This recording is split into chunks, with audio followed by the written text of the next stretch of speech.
രാഹുലിന്റെ മുൻകൂർ ജാമ്യാപേക്ഷ കോടതി തള്ളി കോൺഗ്രസ് പുറത്താക്കുകയും ചെയ്തു. ഈ വിഷയത്തിലൊരു പ്രതികരണം എന്താ? ജാമ്യാപേക്ഷ തള്ളി കോൺഗ്രസ് പുറത്താക്കി.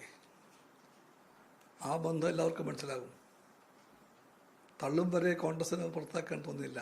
ഇന്ന് ഉച്ചവരെ പറഞ്ഞത് വേറെ എന്തൊക്കെയോ ഭാഷയാണ്. ഇപ്പോൾ വേറെ മാർഗ്ഗമില്ലാതെ കോൺഗ്രസ് പുറത്താക്കിയെന്ന് പറയുന്നു.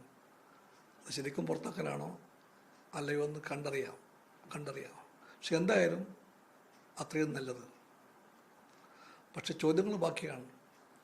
ഈ രാഹുൽ മാങ്കൂട്ടത്തിൻ്റെയും അദ്ദേഹത്തിൻ്റെ വഴികാട്ടുകളുടെയും എല്ലാം മുൻകൈയിൽ കോൺഗ്രസ് പാർട്ടിക്കകത്ത് ശക്തി പ്രാപിച്ചിരിക്കുന്ന ഒരു മാഫിയ സംഘമുണ്ട്.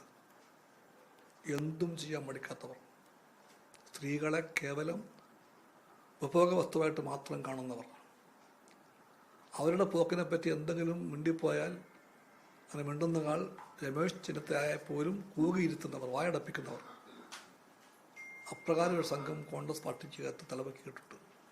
എല്ലായിടത്തും ഉണ്ട്. അത്തരം ആളുകൾ കോൺഗ്രസിനെ വേറെ എന്തോ ആക്കി മാറ്റാൻ ശ്രമിക്കുകയാണ്. മാഫിയ കൾച്ചറിൻ്റെ പാതയിലേക്ക് നയിക്കുകയാണ്.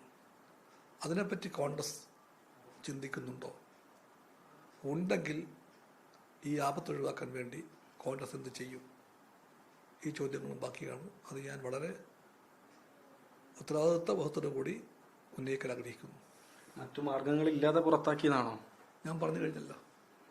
MLA തുടരുന്ന കാര്യത്തിൽ രാഹുൽ തീരുമാനിക്കട്ടെ എന്നാണ് കോൺഗ്രസ് നേതാക്കൾ പറയുന്നത്.